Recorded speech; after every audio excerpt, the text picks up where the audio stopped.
ओम अक्कलकोट स्वामी समर्थाय नमः।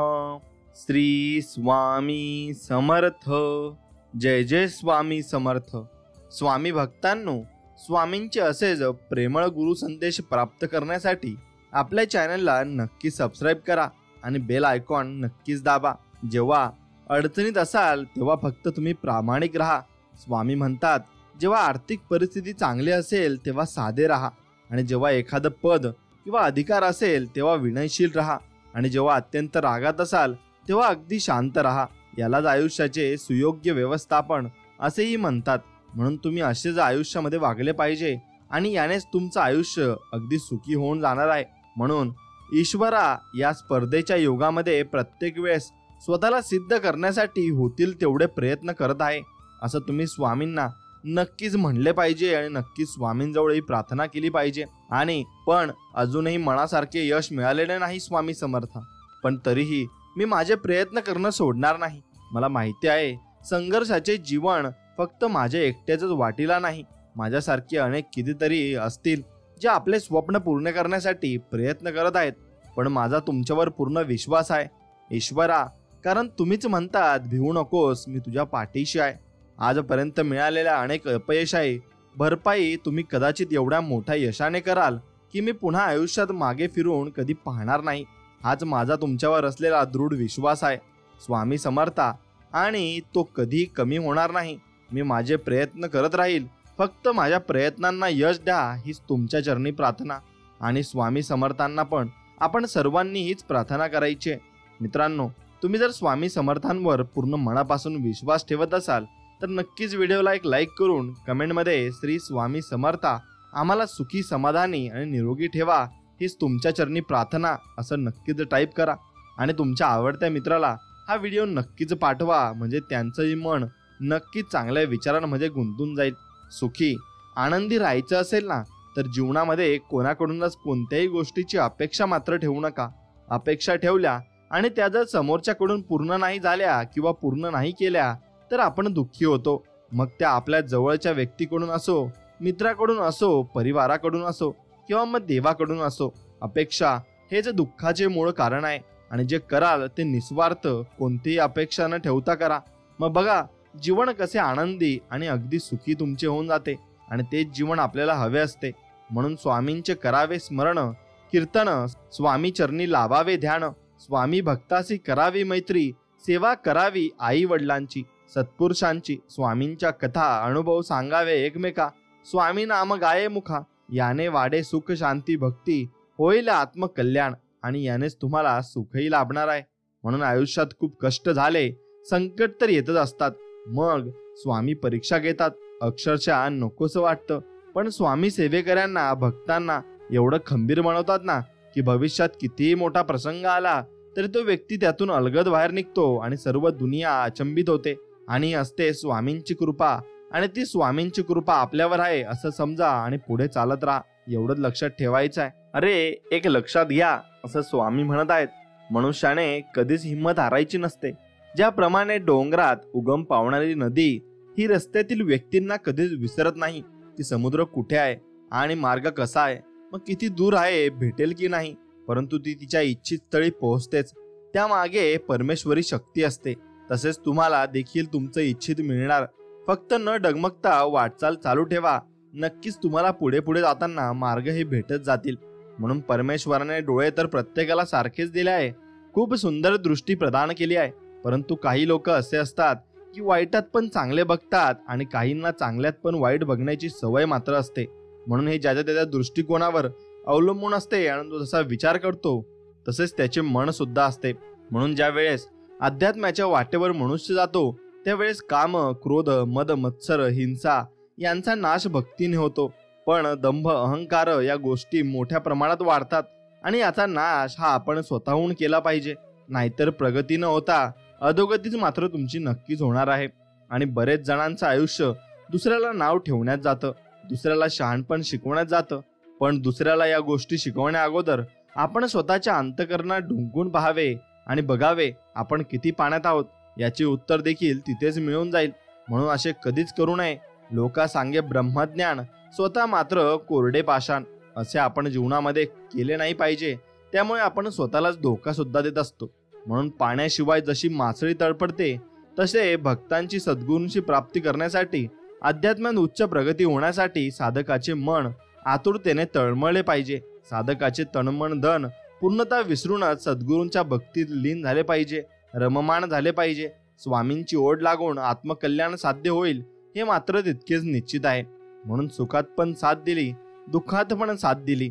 रस्ता चुकलो तर वाट दाखवली, एकटा पडलो तर साथ दिली. संकटात सापडलो तर धावून आले, मन गहिवरून आलं तर आलिंगन दिलं. अपयश अपमान पचवून पुन्हा जगण्याची नवीन उमेद दिली. असे आहेत माझे आणि माझ्या स्वामींचे नाते. आणि इतके चांगले नाते आहे, इतके प्रेमळ नाते आहे. जशी आपली आई आपल्याला जीव लावते तसे स्वामीही आपल्याला जीव लावतात. म्हणून ते आपले सखा आहेत, एवढं तुम्ही लक्षात घेतलं पाहिजे. एक नातं असावं की ज्याच्या जवळ आपण हट्ट, इच्छा, तक्रार, मन मोकळं करू शकतो. आणि तेच नातं स्वामींचे आहे आणि स्वामींचीच आपण ते नातं केलंच पाहिजे.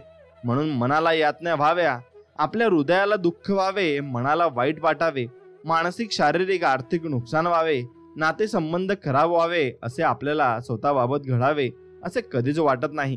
मग आपण दुसऱ्यांबाबत देखील तसे वाटू देऊ नये. अर्थात दुसऱ्यांबाबत वरील गोष्टी घडव्या हे असेच कधी वाटू नका, देऊ नका.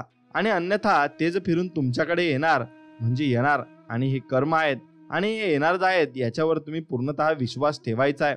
प्रत्येकाच्या मनोकामना, इच्छा, आकांक्षा पूर्ण होण्याची एक वेळ ठरलेली असते आणि त्यात फक्त तुमचे कर्म, तुमचे आचरण आणि तुमची स्वामींवर असलेली श्रद्धा, भक्ती, विश्वास हा तितकाच महत्वाचा असतो. जीवनात काही होऊ द्या, कितीही अघटित घडू द्या, ती एक स्वामींनी घेतलेली परीक्षा असते. आपण हार नाही मानायची. स्वामी तुमचे सामर्थ्य वाढवत असतात. फक्त विश्वास आणि श्रद्धा दृढ असावी. भक्ती सेवा करत राहावी, कल्याणच होणार यात मात्र नक्की शंका नाही. कारण स्वामीकडे आपल्यासाठी चांगले विचार असतात आणि स्वामी आपल्याविषयी चांगले विचारच करत असतात. म्हणून आपण कधी कोणाचं वाईट केलं नाही, उलट मदतीचा हात कायम पुढे असणार. हा सध्या आमची वेळ खराब आहे, परंतु भविष्य उज्ज्वलच असणार एवढा विश्वास स्वामींवर नक्कीच आहे की ते आपल्याला सर्व काही देणार आहेत. आणि सर्व काही आपण त्यांच्याकडून नक्कीच अपेक्षा करू शकतो, कारण ते आपले स्वतःचे नक्कीच एवढे नाते घट्ट करून ठेवले आहे की ते आपल्याला देणारच यावर पूर्णतः विश्वास असतो. म्हणून मनुष्य हा जन्मतः सांसारिक मायेच्या जंजाळात फसलेला असतो. सांसारिक लोभ, मोह, माया याने पूर्णपणे गुरफटलेला असतो. स्वामींची सेवा, भक्ती केल्याने यावर नियंत्रण येऊन सांसारिक तथा परमार्थिक प्रगती मात्र होते. आणि ती प्रगती झाली की तुम्हाला सुख शांती नक्कीच लाभणार आहे. म्हणून स्वामी कोणावर विश्वास ठेवावा, कोणाजवळ मनातल्या भावना व्यक्त कराव्या काही समजत नाही. जो तो भावनांशी खेळतो, इथे सर्व गोष्टींचा कंटाळा आला आहे स्वामी. असं वाटतं की देहासहित तुमच्या चरणामध्ये समावून जावे. पण आपल्याला हे जीवन जगण्यासाठी स्वामींनीच पाठवले आहे आणि स्वामी आपल्याला सांगत आहेत की इतकं अनमोल जीवन मी तुला दिलं आहे, तर ते नक्कीच जगून घे. आणि परत नक्कीच हा जन्म तुला मिळणार नाही, कारण तुला डायरेक्ट मोक्ष मिळणार आहे. म्हणून साध्या व्यक्तीचं कसं असतं की त्याच्याशी कोणी दोन प्रेमाचे गोड शब्द बोललं ना, तर ती व्यक्ती प्रत्येकाला आपलं समजायला लागते आणि त्या व्यक्तीत अडकायला लागते. पण एक लक्षात ठेवा, सर्वच आपले नसतात. प्रत्येकात जीव अडकवत नाही बसायचं. साध्या सरळ व्यक्तीचा हाच एक प्रॉब्लेम आहे. पण एक अजून लक्षात ठेवा, अशा तात्पुरत्या लोकांमध्ये जीव अडकवण्यापेक्षा स्वामींमध्ये जीव अडकवा. ते तुम्हाला फुलासारखं सांभाळतील हे मात्र तितकंच खरं आहे. म्हणून तुम्ही माणसे काय गरज पडता आठवण करता, काम विसरून होऊन जाता आणि त्यानंतर मग काहीच बघत नाही. भक्ती नाही, व्यवहार करिता तुम्ही. तुमची भक्ती असावी चोख, व्यवहार असावा रोख. याप्रमाणे कराल तर तुमच्या आत्म्याचे कल्याण होईल. नुसते मतलबसाठी भक्ती मात्र आपण कधी केली नाही पाहिजे. आणि स्वामींना आपण मनापासून प्रेम केलं पाहिजे. म्हणून स्वामी म्हणतात की अशक्यही शक्य करील, फक्त तू विश्वास ठेव. आणि तोच विश्वास आपल्याला स्वामींवर ठेवायचा आहे. आणि ते स्वामी आपल्याला भरपूर काही देण्यासाठी तयार आहेत आणि त्यातच आपले समाधान आहे. म्हणून स्वर्गात पण जे सुख मिळणार नाही ना, ते स्वामींच्या चरणात आहे. किती मोठी समस्या असू द्या, स्वामी नावातच नक्कीच सर्व काही प्रश्नांची उत्तरं दडलेली आहेत आणि ती प्रश्नांची उत्तरही आपल्याला भेटतही असतात. म्हणून स्वामींच्या दरबारात आल्यावर आयुष्याची वाट चुकलेल्याला पण रस्ता भेटतो. डिप्रेशन नावाची गोष्ट जवळ सुद्धा फिरत नाही आणि आयुष्याला नवी दिशा मिळण्याचे एकमेव ठिकाण म्हणजे स्वामींचा दरबार असतो. आणि तोच दरबार आपण नक्कीच प्रत्येक गुरुवारी स्वामींना आपण भेट दिली पाहिजे. आणि जमत असेल तर दररोज भेट दिली पाहिजे. म्हणून स्वामींची ज्याने सेवा केली, स्वामींनी त्याला समर्थच बनवलं. स्वामींच्या सेवेकऱ्याला कधीच कोणाकडे हात पसरवण्याची वेळ येत नाही, ना कुठे मान खाली घालण्याची वेळ येते. स्वामींचा जप करणाऱ्यांना वातावरणातील दैवी शक्ती सदा सहाय्य करतात आणि त्यांचे काम नक्कीच त्यांच्याकडून करून घेतात. म्हणून तुम्ही कधी दुःखामध्ये अडकू नका, फक्त स्वामींच्या नामस्मरणात अडका. सर्व काही तुम्हाला प्राप्त होईल आणि सर्व काहीच तुम्हाला मिळेल, हे मात्र निश्चित आहे. म्हणून तुझा रे आधार मला, तूच रे पाठी राखा, तूच रे माझ्या पांडुरंगा, चुका माझ्या देवा, घे रे तुझ्या पोटी, तुझे नाम ओठी सदा राहो. आणि असंच आमचे स्वामी समर्थ आहेत, त्यांचेच नाव सदा आमच्या मुखात राहो, ही स्वामींचरणी प्रार्थना. पवित्र अपवित्र हे केवळ देहाला लागू आहे. सोळे ओळे हे देहासाठी आहे. मन पवित्र असले पाहिजे. देह किती शुद्ध ठेवला, पण मन जर वासनेने भरलेले असेल तर त्याला पवित्र मानावे का? मग स्वामी सांगतात, शुद्ध ज्याचे मन, शुद्ध ज्याचे आचरण, तो जो खरा पवित्र मानावा. आणि तो जो व्यक्ती खरा पवित्रही असतो. म्हणून जे काही करणार ते नीट विचार करून करा. वरचा सर्व बघत आहे. आणि एक लक्षात ठेवा, आपल्या पाठीशी स्वतः ब्रह्मांड नायक श्री स्वामी समर्थांचा हात आहे. म्हणून आपल्याला भिण्याची अजिबात गरज नाही. स्वामी बरंच अपयश अपमान पचून राहिलो आहे का, तर एक आशा आहे, स्वामी एक ना एक दिवस माझा आणतील. माझ्या पण आयुष्यात स्वामींनी काहीतरी चांगलं लिहून ठेवलं आहे आणि ही अपेक्षा मात्र स्वामींकडूनच आहे. स्वामी बस तेवढे चांगले दिवस नक्कीच तुम्ही सत्यात उतरवा आणि तुमची भक्ती आणि तुमची सेवा आम्ही मनापासून करतच आहोत, एवढंच तुम्ही स्वामींना म्हणायचं आहे. एका भक्ताने स्वामींना विचारले, भक्ती कशी असावी? त्यावेळी स्वामी म्हणतात, गुरुप्रती अढळ श्रद्धा असावी, गुरूंच्या चरणी पूर्ण शरणागती असावी, गुरूंवर एकनिष्ठ भाव, दृढ विश्वास असावा, गुरुला आत्मसमर्पण करावे, भक्तीमध्ये गोडवा असावा. यामुळे तुमच्या आयुष्याचा योग्यक्षेम स्वतः गुरु अर्थात स्वामी समर्थ चालवतात, हे मात्र तितकेच खरे आहे. म्हणून बरेच लोक बोलतात की तू एकालाच काय बसतो, स्वामींशिवाय पण दुसरे देव आहेत. पण त्यांना काय माहिती आमचं कसं आहे ते. आम्ही एकाशीच प्रामाणिक, निस्वार्थ आणि कट्टर असतो. ते प्रेम असो की भक्ती असो, तो व्यक्ती असो की देव असो, सर्वस्व आमचे स्वामी समर्थ आहेत आणि त्यांनाच आम्ही सर्व मानलं आहे. म्हणून संपलो, हारलो, वेळ निघून गेली, होत्याचं नव्हतं झालं, बर्बाद झालो, असं ज्या वेळेस वाटेल, खरं तर तीच वेळ असते नवीन काहीतरी करून दाखवण्याची आणि नवीन जोमाने पेटून उठायची. म्हणून करायचा जय जयकार स्वामींचा आणि करायची सुरुवात नवीन. बघा, तुम्हाला यश हमखास मिळणार आहे आणि 100% नक्कीच प्रगती तुम्हाला त्यात भेटणार सुद्धा आहे. फक्त स्वामींवर विश्वास ठेवून तुम्ही ते काम चालू करायचं आहे. म्हणून धोका देणाऱ्यांनी दिला, वेळानं दाखवलं, काळानं शिकवलं, नकारांनी वाढवलं, अपमानांनी घडवलं, माणसं आली आणि गेली, अनुभव आले आणि शिकत गेले. या सर्वांमध्ये माझ्या स्वामींनी साथ कधीच माझी सोडली नाही आणि स्वामींनी मला भरपूर काही पाठीराखा दिलाय आणि स्वामी माझ्या पाठीशी कायम उभे सुद्धा असतात. म्हणून तुमच्याही पाठीशी उभे राहतील आणि सर्वांच्याच पाठीशी स्वामी उभे असतात. फक्त आहे स्वामींना गरज बोलवण्याची आणि बोलवण्यात तुम्ही कसे, तर ते नामस्मरणाने. मग नामस्मरण नक्कीच करा. आम्ही जेव्हा सुखात असतो किंवा दुःखात सर्वप्रथम हा चेहरा डोळ्यासमोर येतो आणि तो म्हणजे स्वामी समर्थांचा चेहरा. कारण एकमात्र पाठीराखा आणि माझा स्वामी सखा आहे आणि स्वामीच आपले सर्व काही आहेत. म्हणून अकलचे खुदा पहिचानो असे स्वामी कायम म्हणत असतात. बरेच भक्त स्वामींकडे भक्ती कशी करावी, अध्यात्म वगैरे प्रश्न करत तर स्वामी त्यांना अक्कलचे खुदा पहिचानो असं सांगत. त्यामुळे ईश्वराला आधी ओळखणं गरजेचं आहे. बऱ्याच जणांनी भोळ्या बाबड्या लोकांना फसवून अध्यात्माचा थोतांड मांजून ठेवला आहे आणि स्वामींच्या वरील वाक्याचा नक्कीच विचार केला पाहिजे. स्वामी भक्तांना देखील तेवढं सक्षम व्हावं लागेल. दिसेल त्याच्या आहारी जाऊ नका. स्वामींनी कधीच हजारो लाखो रुपये खर्च करून भक्ती करायला लावली नाही. अन्नदान, ज्ञानदान, राजयोग, अडल्या नडल्याची मदत अशा प्रकारची सेवा सांगत. त्यामुळे सावधान व्हा स्वामी भक्तांनो आणि कोणालाच तुम्ही काहीही देऊ नका आणि काहीही त्याबाबत करू नका. ज्यांनी तुम्हाला साथ दिली, काळजी घेतली, निस्वार्थ प्रेम दिलं, त्याच लोकांना खोटं ठरवून फसवून जर तुम्ही सुखी होण्याचा आणि आनंदी होण्याचा प्रयत्न करत असाल तर एक लक्षात ठेवा, कर्म फिरून येतं. तुम्हालाही तेच दुपटीने परत भेटेल. तेव्हा आठवण करायची आपल्या भूतकाळाची की आपण कोणाला फसवले, धोका दिला त्याची. बस एवढीच आठवण तुम्हाला करत राहायची आहे. आणि मनुष्य इतका कृतज्ञ आहे की काम झाले की विसरून जातो आणि ज्या वेळेस आपले काम होत नाही त्यावेळेस तासनतास वारंवार आपण देवाला विनवतो, मंदिरात चक्रा मारतो, परंतु काम झाले की मंदिराजवळून जातो पण मंदिरात जात नाही. एक लक्षात ठेवा, स्वामी देऊ शकतात तसे परत देखील घेऊ शकतात. त्यामुळे कृतज्ञ नाही तर कृतज्ञ व्हा आणि कृतज्ञ नका हो. म्हणून स्वामींची सेवा दर्शन चुकू नका. जे लाखो लोकांचे स्वप्न आहे ते स्वामी कृपेने तुम्ही जगत आहात हे मात्र कधी आयुष्यामध्ये विसरू नका. स्वामी लोकांमध्ये आणि स्वार्थी लोकांमध्ये या दुनियेत खूप काही वाईट अनुभव आले. खूप सतावलो सर्वांनी. तुम्ही सोबत होतात आणि आहात म्हणून सावरत आहे आणि म्हणून या जीवनात मी वावरत आहे. आणि स्वामी सर्व काही तुमचीच कृपा आहे हेच आपण स्वामींना म्हणलो पाहिजे. आयुष्यात कोणताही विषय किती वाढवायचा, कुठे थांबवायचा आणि कुठे दुर्लक्ष करायचं हे ज्याला जमते ना तो कोणत्याही वादातून मार्ग नक्कीच काढू शकतो आणि त्याला मार्गही भेटत असतो. म्हणून दुःखाचे कारण आपण दुसऱ्यांकडून ज्याची क्षमता नसताना जरा जास्तीच अपेक्षा ठेवतो त्यामुळे आपण दुःखी होतो. म्हणून अपेक्षा आपण ठेवल्या बऱ्या असतात आणि त्या आपण ठेवल्या की आपल्याला ते मिळालं नाही तर आपलं मन हे तुटून जातं आणि मग आपल्याला काहीच दिसत नाही. तीच गोष्टीचा विचार आपल्या डोक्यात फिरत असतो. म्हणून आयुष्यात काही वेळ काही क्षण एकांतात घालवत जा, कारण त्यावेळी आपण आपल्याशी एकरूप असतो आणि तेव्हाच आपल्याला बऱ्याच प्रश्नांची उत्तरेही भेटत असतात आणि बरेच प्रश्न आपल्या मनातून देखील निघून जाऊ शकतात.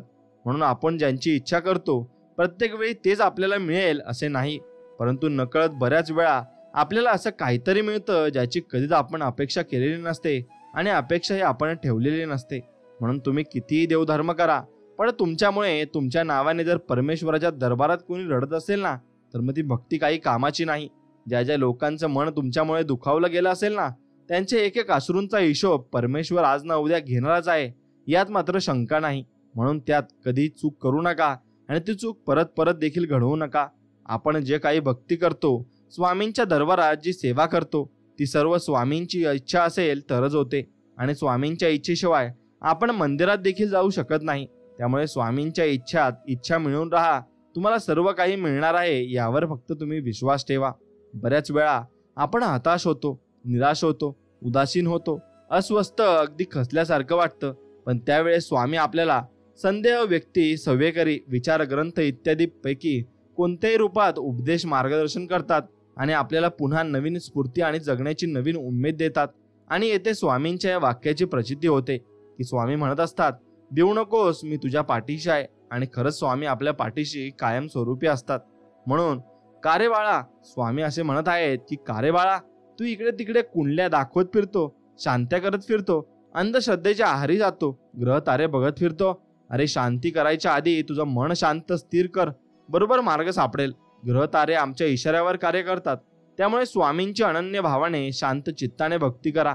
स्वामी सर्व काही ठीक करतात आणि सर्व काही चांगलंच करणार आहेत यावर फक्त तुम्ही विश्वास ठेवायचा आहे. आणि मित्रांनो, शरण जाता समर्था, वरदहस्त मस्तकी ठेवता, गुरुकृपा लाभासाठी सोडू लागे अहंता म्हणा, नको मणी खोटी लालचा प्रसिद्धी. जर स्वामींना पूर्ण शरण गेलं तर स्वामी त्यांचा वरदहस्त आपल्यावर ठेवतात आणि स्वामींची कृपा प्राप्त होण्यासाठी अहंकार, प्रसिद्धी अशा खोट्या लालसेपासून दूर राहिले पाहिजे. म्हणजे स्वामी कृपा तुम्हाला नक्कीच मिळेल आणि नक्कीच तुम्ही स्वामींच्या सेवेकरी व्हाल. म्हणून माझ्या स्वामींनी कधीही पापी, पुण्यवान, देवदानव, भक्त अभक्त, गरीब श्रीमंत, उच्च गिच्च आणि अस्तिक नास्तिक, चोर, डाकू, साधू, संत कोणीही कसेही पाप अथवा पुण्य करून या स्वामींनी प्रत्येकाला जवळ केलाय. योग्य वाट दाखवून त्यांच्यावर कृपा केली आहे. खरंच माझे स्वामी खूप ग्रेट आहेत आणि खरंच खूप चांगले सुद्धा आहेत. म्हणून स्वतःला असं घडव, एवढं यशस्वी बनव की आज जे तुला नाकारत आहेत, ज्यांचे स्वप्न तू पाहतोय त्यांना तुझे स्वप्न पडले पाहिजे बाळा. आणि मी सदैव त्याशी तुझ्या पाठीशी आहे. फक्त तू तुझ्या हाताने प्रयत्न करायचे आहेत आणि तुलाच ते सर्व काही करायचंय. फक्त मी तुला त्या मार्गात मदत करू शकतो असे स्वामी आपल्याला वचन देत आहेत. म्हणून स्वामींची सेवा कधी सोडायची नाही आणि स्वामींची सेवा जर सोडली पण मनापासून तरी स्वामींचे नामस्मरण देखील नक्कीच करायचे. स्वामींकडे आपण खूप काही मागत असतो. काही वेळा जर ते भेटत नसलं की आपण स्वामींना दोष देतो. पण स्वतःला एक प्रश्न विचारावा की आपल्या आध्यात्मिक बँकेत किती पुण्य शिल्लक आहे की नाही, आधी हे बघितले पाहिजे आणि आपले नामस्मरण तथा इतर सेवा वाढवली पाहिजे. म्हणजे स्वामी देखील आपले काम लवकर मार्गी लावतात आणि सर्व काही कामे आपले लवकर पार सुद्धा पडत असतात. म्हणून जेवढा आपण एखाद्याला खरं प्रेम, आदर, जिव्हाळा, आपुलकी देतो ना, जीव लावतो ना, जर त्यांच्याकडून आपल्याला योग्य न्याय मिळत नसेल तर आपण कुठेतरी थांबलं पाहिजे. हे समजून जा की समोरच्याची जेवढी पात्रता नाही या गोष्टी मिळवण्याची, सांभाळण्याची, स्वामी योग्य वेळी योग्य व्यक्ती पाठवतील हे मात्र तितकेच खरं आहे. म्हणून स्वामी म्हणतात, बाळांनो, तुम्ही कोण आहात, कुठल्या पदावर आहात वा तुम्ही कोणत्या जाती धर्माचे आहात, गरीब श्रीमंत आहात, या सर्व गोष्टींची मला काही एक घेणं देणं नाही. मला फक्त तुमच्यातील शुद्ध भाव आणि या भावनेने केलेले पुकार ऐकायला येते. आणि ही पुकार ऐकून मी स्वतःहून तुमच्याकडे धावत येतो आणि तुम्हाला सर्व आशीर्वाद देत असतो. मला त्याच्याशी काही घेणं देणं नसतं. फक्त तुम्ही मला बोलवता आणि माझे नामस्मरण करता. मला त्यात सर्व काही मिळत असतं आणि सर्व काही मी त्यात शोधत सुद्धा असतो. म्हणून स्वामींना फक्त निस्वार्थ मनाची भक्ती पाहिजे असते आणि तीच आपण केली पाहिजे आणि तेच आपण स्वामींकडे मागितलं सुद्धा पाहिजे. म्हणून नको त्या गोष्टींचा विचार करणं सोडलं की माणसाला आपोआप लक्षात येतं की खरा त्रास तर अतिविचार केल्याने होत होता.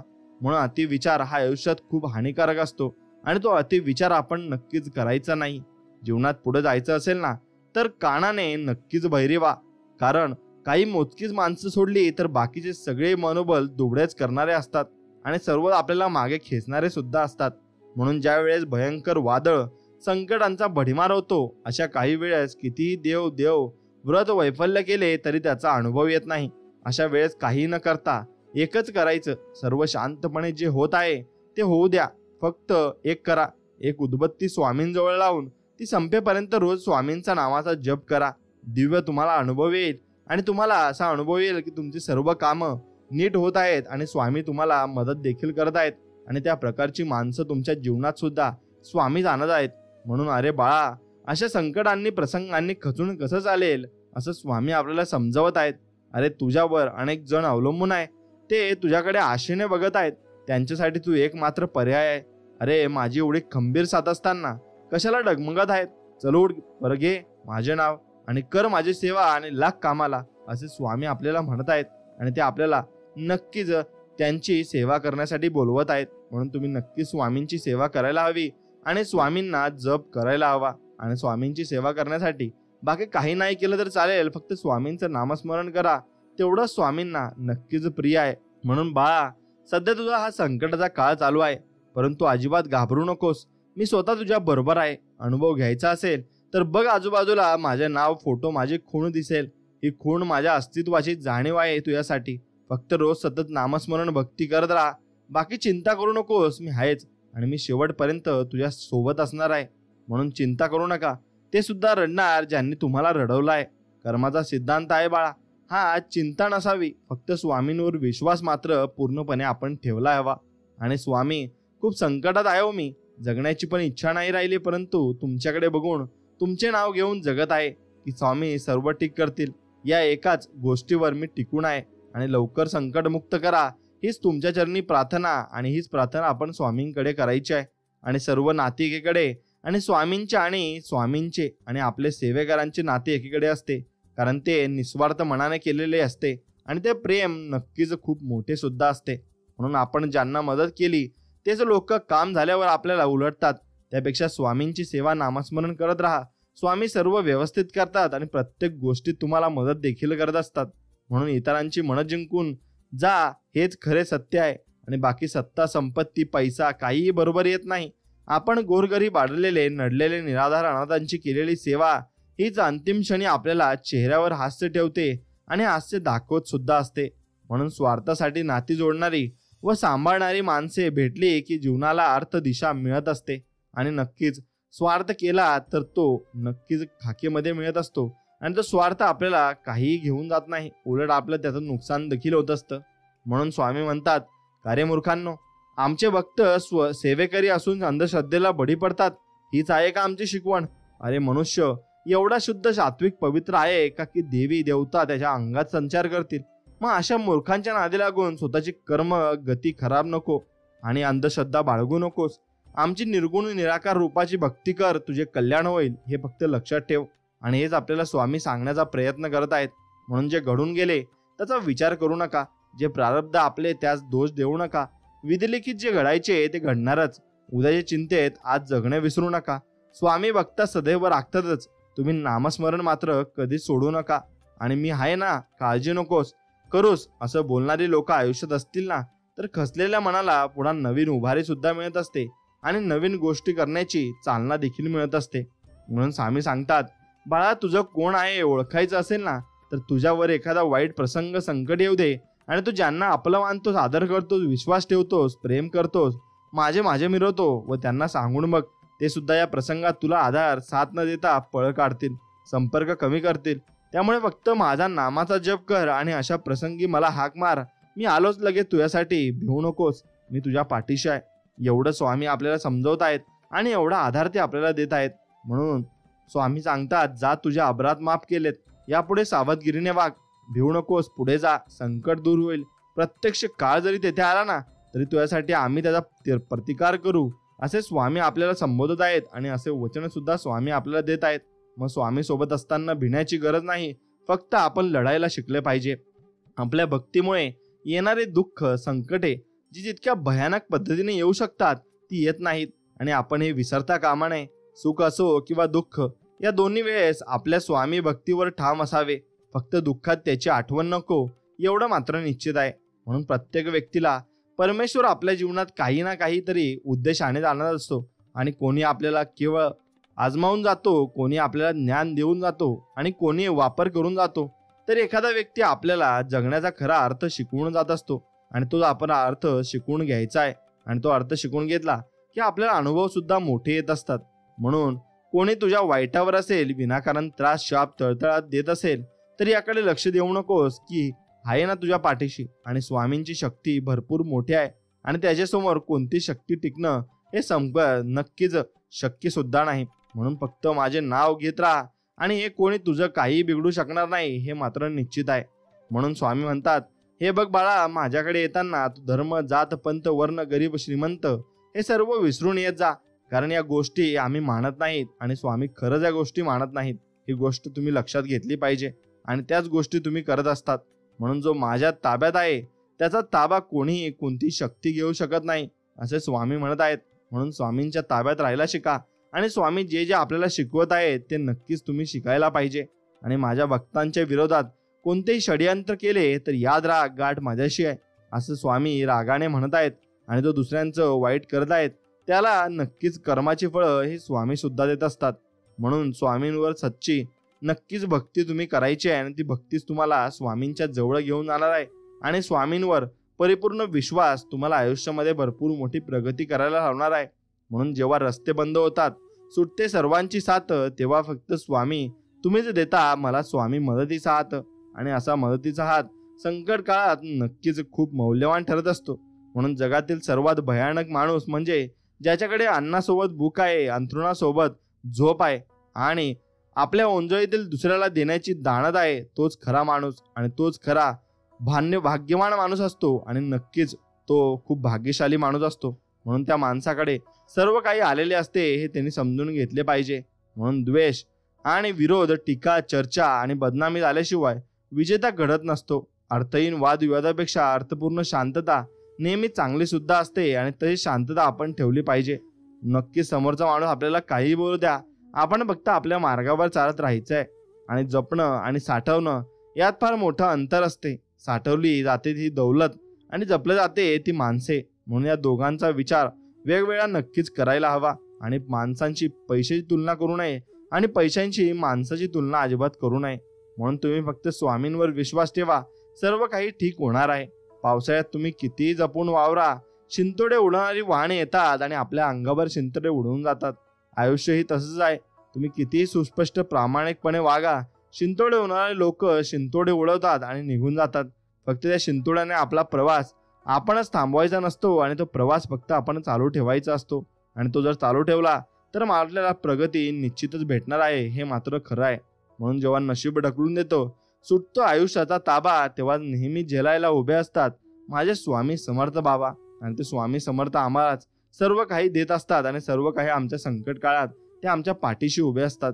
म्हणून प्रत्येक व्यक्ती आपल्या मनातील भावना, इच्छा, आकांक्षा, खंत, सुख आणि दुःख नक्कीच आपल्यासमोर मनातल्या गोष्टी कोणाला तरी सांगण्यासाठी घुटमळत असतो, आतुर असतो आणि हट्ट असतो. पण ते कोणाकडे सांगावं, कोण समजून घेईल, कोण पूर्ण करेल, हा एक महत्वाचा भाग.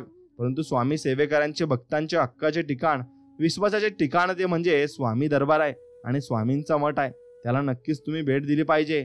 आणि नक्कीच त्यासाठी काहीतरी कामे तुम्ही चांगल्या प्रकारची केली पाहिजे.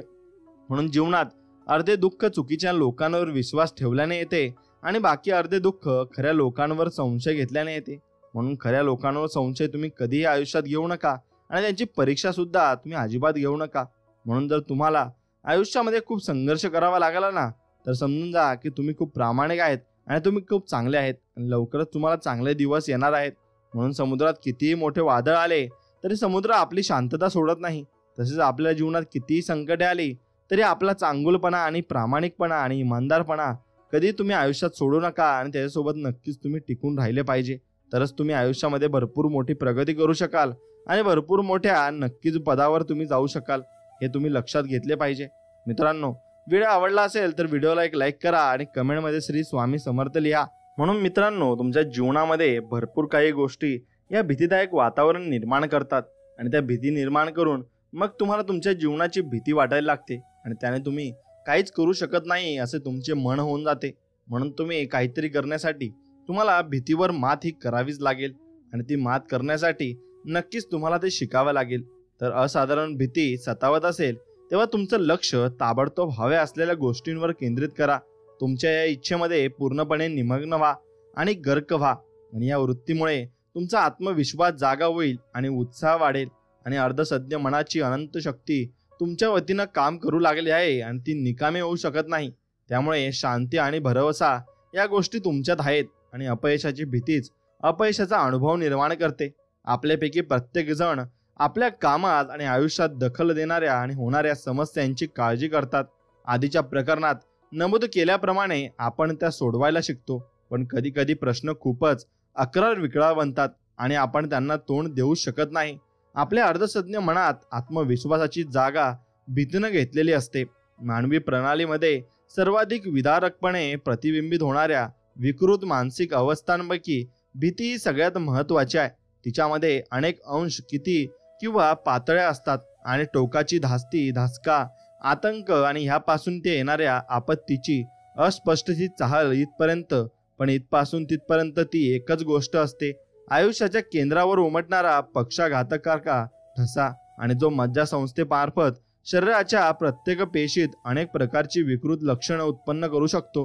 म्हणून भीती म्हणजे वातावरणात कोणीतरी कार्बोनिक ऍसिड वायू पंपानं भरावं तशीच असते आणि तिच्यामुळे मानसिक, नैतिक आणि आत्मिक घुसमट होऊन कधी कधी मृत्यू सुद्धा ओढवू शकतो. म्हणून शक्तीचा, शारीरिक पेशींचा आणि सर्व प्रकारच्या विकासाचा मृत्यू आणि म्हणून कित्येक लोक कोणत्या तरी येऊ घातलेल्या दुष्ट संकटांच्या धमक्यानं ग्रासलेले असतात आणि त्यांच्या अतीव आनंदाच्या क्षणी सुद्धा हा धसका त्यांना पछाडतो आणि त्यांच्या आनंदाला या भीतीची विषबाधा झालेली असते. त्यामुळे ते कशाची मजा चाखू शकत नाहीत किंवा त्यांना कशात आराम वाटत नाही. ही भीती मेजवानीला आलेल्या भूताप्रमाणे किंवा कपाटात दडलेल्या सांगाड्याप्रमाणे असते. त्यांच्या आयुष्यात ती कोरली गेलेली असते.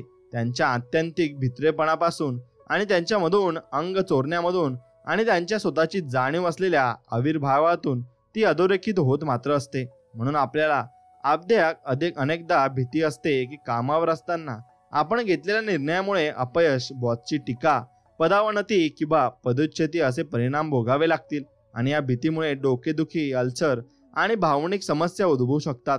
म्हणून कामावरचा मनस्ताप, करिअरमध्ये प्रगती करण्यातलं अपयश आणि अगदी पदोच्चती यांसारख्या गोष्टींमागचं भीती हे महत्त्वाचं कारण असू शकतं. भीती तुमच्या आयुष्यावर वर्चस्व गाजवू शकते. काळजी, चिंता, राग, मत्सर आणि भित्रेपणा ही भीतीची सुरुवातीची लक्षणं आहेत आणि ती ओळखून त्यांच्यावर वेळीच इलाज केला नाही तर त्यांचं रोगांतर नक्कीच भीतीमध्ये होतं आणि भीती हे असमाधानाचं आणि अकार्यक्षमतेचं महत्त्वाचं कारण आहे. भीती लोकांना भेकड आणि अपयशी बनवते. तसंच इतर लोक कोणत्याही गोष्टींपेक्षा त्यांना बळेच सामान्यतः ढकलण्यामध्ये तिचा बराच वाटा असतो. म्हणून एखाद्याला भीतीची भावना किंवा पूर्वचिंता सतावत असेल तर त्याला सर्व काम करूनही त्यात कार्यप्रवणतेचा अभाव दिसून येतो आणि भीती स्वयंप्रज्ञता, शौर्य, धिटाई यांची गच्चेपी करते आणि व्यक्ती विशिष्टता मारते आणि सर्वच मानसिक प्रक्रिया कमजोर बनवते. म्हणून लोंबकळत असलेल्या धोक्याबाबतच्या भीतीच्या छायेखाली महान कार्य कधीच घडत नाहीत. भीती नेहमी कमजोरी किंवा भेकडपणा यांचं अस्तित्व दर्शवते. ती वर्षाच्या कत्तली करते आणि समाधानाचे आणि महत्वाकांक्षेचे बळी देते आणि करिअरचा नाश मात्र करते. म्हणून भीती सामान्य मानसिक कृतीला कच्ची करते आणि आकस्मिक आपत्तीमध्ये शहाणपणाची कृती करायला असमर्थ बनवते. कारण भीतीनं लुळं पांगळं बनल्यावर कोणी स्वच्छपणे विचार करू शकत नाही की शहाण्यापणानं वागू शकत नाही. जेव्हा तुम्ही तुमच्या बाबीतलं दुःखी किंवा हास्योत्सात बनता आणि आपण अयशस्वी होणार अशा भीतीनं भारून जाता आणि गरिबीची तसंच हाल अपेष्टा सोसणाऱ्या आपल्या कुटुंबाची दृष्टीनं तुमच्या डोळ्यापुढून सरकू लागतात, तेव्हा काही कळायच्या आत तुम्हाला भीती वाटत असलेल्या गोष्टी तुम्ही ओढवून घेता. आणि भीती वाटण्याची गरज नाही हे तुम्ही स्वतःला वारंवार बजावून सांगा. हळूहळू तुमचं सज्ञ मन यांचा स्वीकार करेल आणि तुमचं अर्धसज्ञ मन त्यांच्यावर विश्वास ठेवील. कारण तुमच्या सज्ञ विचार करणाऱ्या मनात तुम्ही त्याच्यावर विश्वास ठेवलाय आणि तुमचं सज्ञ मन ज्यांच्यावर विश्वास ठेवतं त्यांचं अर्धसज्ञ मन नाट्यकीकरण करतं आणि त्याचा आविष्कार करतं. चंचलपणा करू नका किंवा संदिग्धता ठेवू नका. तुमच्या अर्धसज्ञ मनाला तुम्ही प्रामाणिक आहात की नाही ते कळतं. तुम्ही खरोखर विश्वास केव्हा ठेवता ते त्याला कळतं आणि मगच ते प्रतिसाद देतं. जेव्हा भीतीसमोर गुडघे टेकण्याची ऐवजी तुम्ही चिकाटीनं समृद्धीचं मनन करता, आशापूर्ण आशावादी वृत्ती धारण करता आणि तुमचा व्यवसाय पद्धतशीरपणे, किफायतदारशीरपणे आणि दूरदृष्टीने चालवता, तेव्हा अपयश येण्याची शक्यता तुलनेनं विरळच होते आणि तुमचे विचार भीतीकडून श्रद्धेकडे बदलतात न्या. आणि म्हणून आपल्यामध्ये फक्त विचार बदलून भीती नष्ट करण्याची क्षमता असते. भीती विनाश करते, दाबून ठेवते, घुसमटवते. जर तिच्यातच आपण गुरफटलो तर ती सकारात्मक सर्जनात्मक मानसिक वृत्तीचं अनुत्पादक नकारात्मक वृत्तीत रूपांतर करेल आणि हे यश सिद्धीला मारक ठरेल. विशेषतः जेव्हा भीतीची भावना सवय बनली असेल तिथे तिच्या परिणामानं आयुष्याचा झरा सुकून जातो आणि भीतीची जागा घेणारी श्रद्धा शरीरावर आणि मेंदूवर याच्या बरोबर उलटा परिणाम करते आणि ती मन मोठं करते, प्रकृती खुली करते आणि पेशींना उदंड आयुष्य देते आणि मेंदूची शक्ती वाढवते. म्हणून भीती कल्पनाशक्तीवर दारुण्य भयानक परिणाम करते आणि त्यामुळे कल्पनाशक्ती सर्व प्रकारची वाईट चित्र पाहू लागते आणि तिला श्रद्धा हाच परिपूर्ण उतारा ठरू शकतो. कारण भीती फक्त अंधार आणि सावल्या पाहत असते तर श्रद्धा काळ्या ढगाची रुपेरी कडा पाहते, ढगामागचा सूर्य पाहते, भीती खाली पाहते आणि सर्वात वाईट तेच घडण्याची अपेक्षा करते. म्हणून श्रद्धा वर पाहते आणि सर्वात उत्तम तेच करण्याची अपेक्षा करते. भीती निराशावादी तर श्रद्धा आशावादी असते. भीती नेहमी अपयशाची भविष्यवाणी वर्तवते तर श्रद्धा यशाची. म्हणून जेव्हा मनावर श्रद्धेचं वर्चस्व असतं तेव्हा दारिद्र्याची किंवा अपयशाची भीती तिथे असूच शकत नाही आणि तिच्या सानिध्यात संशय टिकूच शकत नाही. ती सर्व विपदांच्या वर असते. म्हणून अँड्र्यू एल अतिशय गुणी व्हायोलिन वादक होता आणि त्याच्या हायस्कूलच्या वाद्यवृंदांमध्ये तो सर्वात उत्कृष्ट व्हायोलिनपटू होता आणि त्याच्या शिक्षकांनी त्याला संगीतातच करिअर करण्याची प्रोत्साहन दिलं होतं. म्हणून अँड्र्यूला वाद्यवृंदांसोबत उत्तम रीतीनं वादन करण्यात किंवा प्रेक्षकांच्या लहान गटाबरोबर आणि गटासमोर एकल वादन करण्यात काही अडचण वाटत नसे. नंतर शाळेच्या वाद्यवृंदाला एका मोठ्या कॉन्सर्ट हॉलमध्ये नेहमीच बिथोवनच्या व्हायोलिन कॉन्सर्टचा प्रयोग करण्याचा सन्मान मिळाला आणि अँड्रूची व्हायोलिनचं एकल वादन करण्याची निवड झाली आणि रंगीत तालमीत त्यानं खूप सुंदर वादन केलं.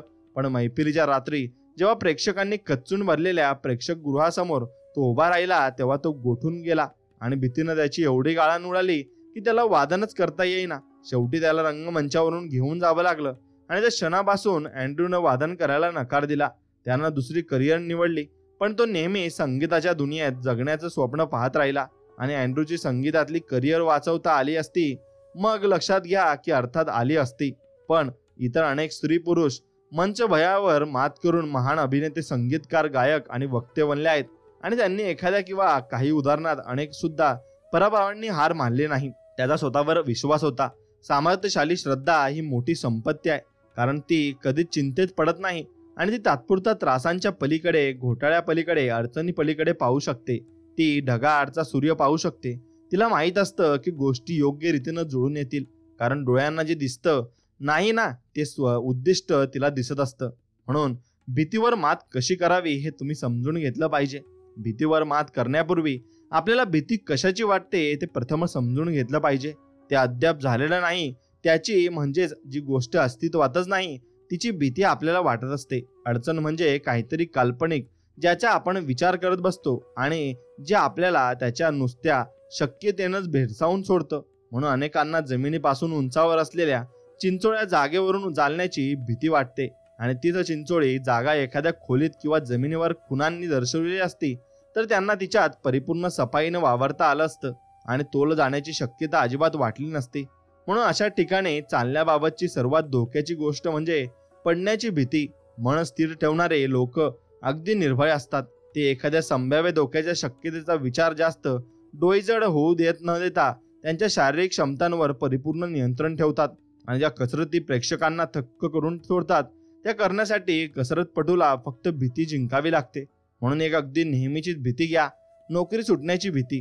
ज्या लोकांनी ह्या दुर्दैवी शक्यतेची काळजी करून करून आपलं आयुष्य हैराण करून घेतलेलं आहे त्यांची नोकरी सुटलेली नाही आणि त्यांना काही सोसावं लागलेलं नाही. अभावाचा धोका त्यांना नाही. त्यामुळे आत्ताची परिस्थिती समाधानकारक आहे. जर पदोच्चती झालीच तर तेव्हा त्यांच्याबद्दल चिंता करायला खूप उशीर झाला असेल आणि आधीपासून केलेली सगळी काळजी उगाच वाया गेलेली असेल. इतकंच नव्हे तर त्या काळजीनं पुन्हा नव्या नोकरीसाठी जी धडपड आवश्यक असेल तिच्याकरता माणसाला कमकुवत करून ठेवलेलं असेल आणि त्या वेळेला या माणसाला काळजी पडली असेल ती दुसरी नोकरी सापडणार नाही याची. म्हणून समजा ती सापडली तरी पुन्हा केलेली सर्व काळजी व्यर्थ ठरेल आणि कोणत्याही वेळेच्या परिस्थितीत कोणत्याही प्रकारे चिंतेचं समर्थन करता येणार नाही. आणि कारण चिंतेचा विषय नेहमी भविष्यातली काल्पनिक परिस्थिती हाच असतो. म्हणून तुमच्या वेगवेगळ्या भयांवर मात करण्यासाठी प्रत्येक भयाचा पाठपुरवठा त्यांच्या तार्किक निष्कर्षापर्यंत करा आणि म्हणजे तुमची खात्री पडेल की आत्ताच्या वर्तमान क्षणी तुमची भीती तुमच्या काल्पनिक जगाबाहेर कुठेच अस्तित्वात नाही. ही भीती भविष्यात खरी ठरेल की नाही याच्या निरपेक्षती म्हणजे वेळेचा आणि शक्तीचा आणि शारीरिक व मानसिक ताकदीचा अपव्यय आहे. आणि ज्याप्रमाणे तुम्ही एखाद्या कुपथ्यकारक खाद्यपदार्थ किंवा पेय सोडून द्याल त्याचप्रमाणे कारणी करणं सोडून द्या. आणि जर तुम्हाला कसली काळजी करायचीच नसेल तर काळजीच्या भीषण परिणामांचीच काळजी करा. त्यानं तुम्हाला चिंता रोगातून बरं व्हायला मदत नक्कीच होईल. म्हणून आपल्याला ज्याची भीती वाटते ते काल्पनिक आहे असं स्वतःला फक्त बजावून भागत नाही तर भीतीच्या सूचना झुगारण्यासाठी आणि तिच्या दिशेनं खेचून नेणाऱ्या सर्व विचारांचा निपात करण्यासाठी आपल्याला आपल्या मनाला प्रशिक्षण द्यावं लागतं. आणि त्याचा अर्थ सतत दक्ष राहणं असा आहे आणि जागरूक मानसिक प्रयत्न करणं. जेव्हा अज्ञात भयाची किंवा चिंतेची चाहूल लागते तेव्हा अशा विचारांना थारा देऊन त्यांच्या सावल्या विराट किंवा काळ्या कुट्ट होऊन देऊ नका. तुमचे विचार पालटून तुम्हाला करता येण्याजोगा सकारात्मक निश्चित कृतींवर मात्र तुम्ही लक्ष दिले पाहिजे. जर चिंता व्यक्तिगत अपयशाची असेल तर आपण किती लहान आणि कमजोर आहोत, इतक्या महान कामगिरीसाठी आपली तयारी किती कमी पडते आणि आपण कसे नक्कीच अयशस्वी होणार आहोत असा विचार करण्यापेक्षा आपण किती बलिष्ठ आणि स्पर्धाक्षम आहोत आणि आपण अशाच प्रकारची कामं कशी फत्ते केली आहेत आणि आपण आपला सगळा पूर्वानुभव वापरून याही परिस्थितीला कसे पुरे पाडणार आहोत असा विचार करा आणि विजेत्याच्या थाटात काम करा आणि याहून मोठ्या कामासाठी सज्ज व्हा. आणि जाणीवपूर्वक अथवा अज्ञानतेपणे अशी वृत्ती धारण केली तर ती तुम्हाला अधिकाधिक उच्च स्थानाकडे नेईल आणि भीतीला उसळत्या आशादायक आत्मविश्वासू विचारांनी दाटी करून बाहेर हाकलण्याचं हे तत्व आहे. आणि आपल्याला दररोज निदर तारसाला नक्कीच सतावणाऱ्या कितीतरी ताऱ्यांच्या भयासाठी उपयोगात आणता येईल. आणि भीती जशी तुम्हाला दुर्बल बनवते त्याचप्रमाणे भीतीवर मात करण्याची क्रिया तुम्हाला महान यश सिद्धीसाठी प्रेरित करेल. आणि एका पावसाळी तुफान वाऱ्याच्या दिवशी एक लांब पायांचा वैद्यकशास्त्राचा विद्यार्थी चिंताग्रस्त झाला होता आणि त्याला पळण्याच्या शर्यतीत भाग घ्यायचा होता पण तो भीतीनं फिका पडला होता. विजेत्या खुर्चीकडे नेल्या जाणाऱ्या किंवा खूप छळ केला जाणाऱ्या माणसासारखा तो दिसत होता आणि त्याच्या परीक्षक हवामानाबद्दल भीती वाटत होती. पण आगगाडीत आपल्या शिष्यासमोर बसलेला असताना त्यानं ती भीती स्वतः पाशीच ठेवली. आणि धावपटूला काळजी होती की वाऱ्याच्या वाढलेल्या वेगामुळे त्याच्या चारी धावण्याच्या टप्प्यांमध्ये एकेका सेकंदची वाढ होईल आणि ही वाढ शर्यतीच्या दृष्टीनं काळजी करण्यासारखी आहे. अशा प्रकारची साशंकता ॲथलीटचं किती नुकसान करू शकते ते प्रशिक्षकाला माहिती होतं. त्यानं धावपटूला ग्वाही दिली, जे काही करायचे ते करायला तुझ्यापाशी पाय आहेत की? पुरेशा प्रेरणेच्या जोडीला ते करावंसं वाटण्यासाठी एक चांगलं कारण त्यानं त्या भेदरलेल्या धावपटूला सांगितलं की त्याचं मन कुठल्या तरी अडचणींवर मात करू शकेल. आणि त्यानं त्याला एक गोष्ट सांगितली. आयर्लंड मधला एक धावपटू प्रशिक्षण नसताना किंवा योग्य तो आहार सुद्धा नसताना केवळ धावण्याच्या जबरदस्त इच्छेच्या जोरावर एका अवघड शर्यतीत जिंकला होता. आणि प्रशिक्षकानं धावपटूला हे विचारलं, समज तुला ही एकच संधी मिळणार असली तर? मग धावपटूनं नंतर सांगितलं की प्रशिक्षकानं तू हे करू शकतोस असं सांगण्याची त्याला आवश्यकता वाटत होती. मग आपलं आंतरिक सत्य जे आहे अशी त्याला आशा वाटत होती ते त्याला त्या बुलंद आवाजात ऐकायचं होतं. की परिस्थिती कशी का असे ना, तो हे महान आव्हान पेलू शकत होता. त्या परीक्षकानं फिट स्टॅम्बलनं नंतर लिहिलं की तंदुरुस्ती खेरीज धावपटीची मोठी संपत्ती आहे आत्मविश्वास आणि धैर्य, तसंच थंड हिशेबी मेंदू. आणि फ्रिस्टलसला माहिती नसेल तर कोणाला असेल. मग त्यानं त्या क्षणी रॉजर बॅनिस्टरला 4 मिनिटात 1 मैल हा वेग तोडण्याचं धैर्य दिलं होतं.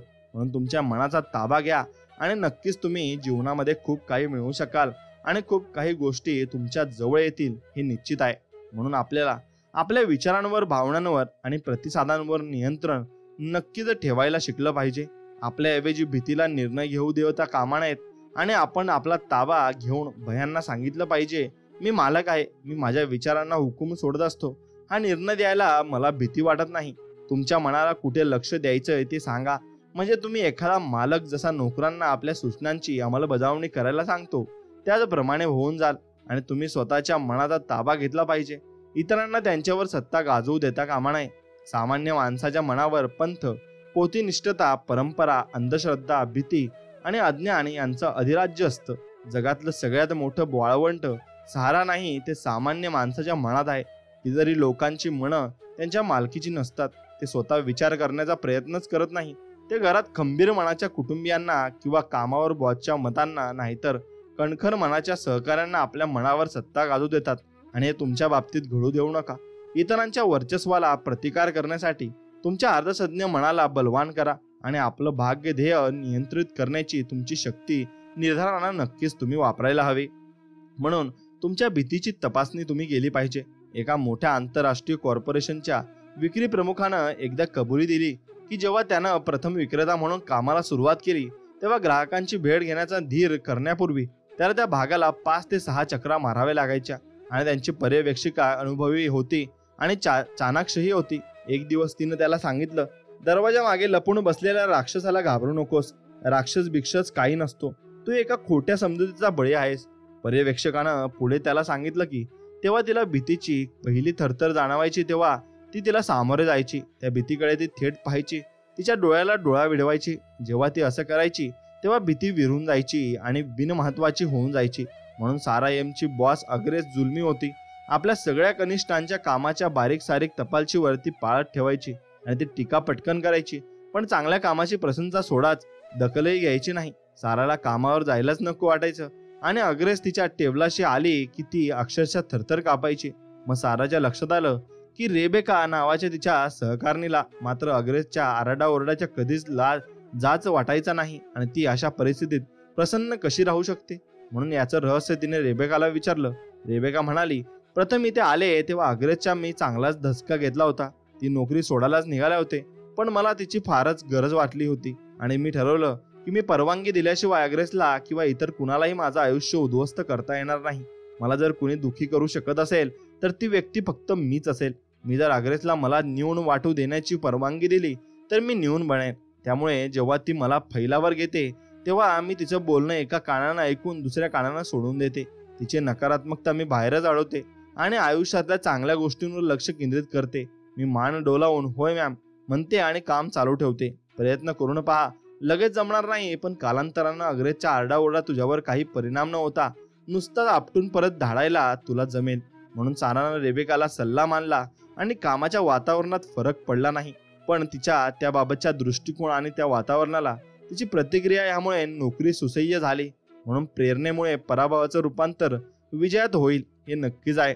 म्हणून कदाचित भूतकाळ म्हणजे तुमच्यासाठी कळवट निराशा असेल आणि त्यांच्याकडे पाहताना तुम्हाला वाटत असेल की तुम्ही अपयशी झाला आहात किंवा सुमारसपणाचं आयुष्य कसं बसं जगता आहात. तुम्ही ज्या विविध गोष्टींमध्ये यश मिळवू इच्छिता होता आणि त्यात ते मिळालं नसेल आणि तुम्ही पैसे मिळवण्याची योजना आखलीत तेव्हा तुम्ही ते गमावून बसला असाल किंवा तुम्हाला अतिशय प्रिय असलेल्या मित्रजनांना आणि नातेवाईकांना तुम्ही पारखे झाला असाल आणि तुम्ही व्यवसाय गमावून बसला असाल आणि कर्जफेड करता आल्यामुळे किंवा आजारपणामुळे आणि कामाची क्षमता नसल्यामुळे कदाचित तुमचं घर तुमच्याकडून हिरावून घेतलं गेलं असेल. मग एखाद्या गंभीर अपघातामुळे तुमची शक्ती कमी झाली असेल आणि नवीन वर्षामध्ये तुम्हाला एकूण चित्र फारच अनुत्तेजक वाटलं असेल. पण यापैकी एक किंवा सर्व आघात झेलावे लागून सुद्धा तुम्ही जर हार मानली नाहीत तर विजयश्री रस्त्यात नक्कीच थोड्या अंतरावर तुमची वाट बघत उभी असेल. पण तुमच्या हातून एखादी चूक झाली किंवा विस्मरण झालं आणि तुमचा व्यवसाय कोलमडला, कोणत्या तरी आपत्तीमुळे तुमचं घर नाहीसं झालं किंवा इतर कोणतंही संकट जे टाळणं तुम्हाला शक्यच नव्हतं ते उद्भवलं, म्हणून तुमचं धैर्य खचलं आणि जगाला तोंड द्यायची तुम्हाला भीती वाटू लागली, तर तुम्ही स्वतःला न्यून समजण्याची गरज नाही. ती तुमच्या धैर्याची कसोटी आहे. आणि तुमच्या बाहेर असलेलं सर्वस्व हरपल्यानंतर तुमच्या आतमध्ये किती शिल्लक राहिलं आहे आणि तुम्ही जर अंग टाकलत, हात वर केलेत आणि हार मान्य केलीत, तर तुमच्यामध्ये फारसं काही नाही. पण घट्ट अंतकरणानं तुम्ही जर स्वतःवरचा विश्वास ढळू दिला नाहीत आणि माघार घेतली नाहीत, तर तुम्ही दाखवून द्याल की तुमच्या हानीपेक्षा तुम्ही महान आहात आणि तुमच्या ओझ्यांपेक्षा थोर आहात आणि कोणत्याही पराभवापेक्षा मोठे तुम्ही आहात. म्हणून तुम्ही म्हणू शकता की तुम्ही फारच वेळी अपयशी झाला आहात, की प्रयत्न करण्यातच अर्थ नाही, की तुम्हाला यश मिळणं अशक्य आहे आणि ती तुम्ही इतक्या वेळा पडला आहात की पुन्हा नुसतं पायांवर उभं राहणं ही मुश्किल आहे. भलतंच ज्या माणसाची वृत्ती अजिंक्य आहे त्यांच्या बाबतीत अपयश संभवत नाही. आणि उशीर किती का झालेला असे ना आणि अपयश किती का वेळ आलेलं असे ना, यश अजूनही शक्य आहे. आणि आपल्या रोजच्या आयुष्याच्या इतिहासात, वर्तमानपत्रातल्या बातम्यात, चरित्रांमध्ये किंवा आपल्या डोळ्यांसमोर आपण कितीतरी स्त्री पुरुषांना पूर्वीची अपयश धुवून काढताना पाहतो. पराजयाच्या ग्लानीतून मधून बाहेर पडून पुन्हा धैर्यानं पुढे चालू लागताना पाहतो. आणि जर तुम्ही अशा मातीनं घडलेली असाल की जिच्यात जिंकण्याची जिद्द आहे आणि जर तुमच्यामध्ये जिगर आणि कणखरपणा असेल, तर तुमचं दुर्दैव आणि पराभव सगळे त्या गोष्टींना आव्हान देऊन प्रकट व्हायला भाग पाडतील आणि तुम्हाला अधिक बलवान बनवतील. रेव्हरंड हेर्नी वर्ड बिचर म्हणतात, पराभवाचं हाडाचं रूपांतर पत्थरामध्ये आणि खुर्चीचं रूपांतर स्नायूमध्ये करू शकतो आणि आपल्याला अदम्य बनवू शकतो. म्हणून आपण पुन्हा पुन्हा चाल केली पाहिजे आणि पराभवाकडून विजय हिरावून घेतला पाहिजे. जे जे शूर आणि उद्दांत आयुष्य जगले त्यांच्या यशाचं रहस्य हेच आहे. आयुष्यात कितीतरी वेळा अशी विपत्स्थिती येते जेव्हा आपण एखादा अडथळा आपल्याला भयानक आपत्तीप्रमाणे वाचतो आणि तो जर न चुकवता आला नाही तर मग आपला विनाश होईल असं वाटतं. आपल्याला वाटतं की आपल्या महत्वाकांक्षेला खोडा बसेल किंवा आपले आयुष्य कदाचित उद्ध्वस्त होतील. आपण त्या अडथळ्यांच्या जसे जवळ येऊ लागतो त्याला चुकवण्याची शक्यता जशी माळवू लागते, तसतशी होणाऱ्या टकरेची, बसणाऱ्या धक्क्याची धास्ती असह्य मात्र नक्कीच होऊ लागते. आणि काही लोक अर्ध आयुष्य सुखाचं जगताना, कारण तोपर्यंत सगळं काही सुरळीत चालू असतं आणि जेव्हा ते प्रॉपर्टी जमवत असतात, मित्र आणि लौकिक संपादन करत असतात, तेव्हा त्यांचं व्यक्तिमत्व समर्थ आणि समतोल वाटतं. पण ज्या क्षणी अडचणी निर्माण होते, व्यवसायातलं अपयश, सार्वत्रिक घाबराट किंवा एखादी प्रचंड विपत्ती जिच्यामुळे ते आपलं सर्वस्व गमावून बसतात, त्या क्षणी ते अपुरे पडतात आणि ते निराश होतात आणि धीर, श्रद्धा, आशा आणि पुन्हा सुरुवात करण्याची ताकद गमावून बसतात. म्हणून भय भावना त्यांच्या अर्धसज्ञ मनापर्यंत झिरपते आणि त्यांच्या व्यक्तिमत्वावर वर्चस्व गाजवते. बाकी सर्व काही गमावलं तरी चालेल, पण तुमची स्वतःवरची पकड कधी गमावू नका. भीतीपुढे नतमस्तक होऊ नका आणि भीतीची नक्कीच जागी आस्था प्रस्थापित करा आणि आशेला नक्कीच तुम्ही सर्व भक्तीनिशी चिटकून बसा. तुमच्या वाटेला येणाऱ्या कोणत्याही भौतिक अपयशापेक्षा तुम्ही इतके महान आहात की तुमच्या चरित्रात त्या अपयशाचा उल्लेखही नक्कीच मात्र होणार नाही. आणि मित्रांनो, ते अपयश तुमच्या करिअरमधला केवळ एक प्रसंग समजला जाईल, गैरसोयीचा पण फार महत्त्वाचा नव्हे. म्हणून तुम्ही ते जिंकले पाहिजे आणि त्यासाठी प्रयत्न तुम्ही केलेच पाहिजे. आणि तुम्ही प्रयत्न करण्यासाठीच या धर्तीवर आला आहात आणि ते जिंकण्यासाठीच आला आहात हे फक्त तुम्ही स्वतःला समजून सांगितले पाहिजे. आणि ते एकदा तुम्हाला समजले की तुम्हाला सर्व गोष्टी समजून जातील आणि सर्व गोष्टी तुमच्या लक्षात सुद्धा येऊन जातील. म्हणून तुमच्या सर्जक शक्ती कशा वाढवाल आणि त्या कशा तुम्ही वाढवल्या पाहिजे ते शिकणंही तुम्हाला भरपूर गरजेचं होऊन जातं. कारण त्यानंही तुमचं भरपूर काही कौशल्य तुम्हाला वाढवता येतं आणि भरपूर काही गोष्टी तुम्हाला शिकता सुद्धा येतात. म्हणून कल्पना ही तुमची सर्वात शक्तिमान देणगी आहे. जे सुंदर आहे आणि सच्च आहे त्याची कल्पना करा. तुम्ही जसे आहात अशी कल्पना करता तसे तुम्ही असता. आणि मग सर्जनशीलतेची सुरुवात नक्कीच तुम्ही कल्पनाशक्तीपासून होत असते.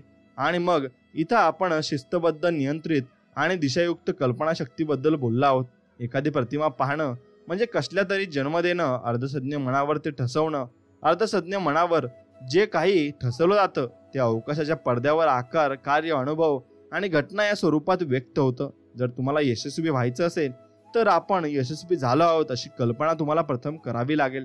आणि जर तुम्हाला श्रीमंत म्हणायचं असेल तर प्रथम तुम्हाला आपण श्रीमंत झालो आहोत अशी कल्पना नक्कीच तुम्हाला करावी लागेल.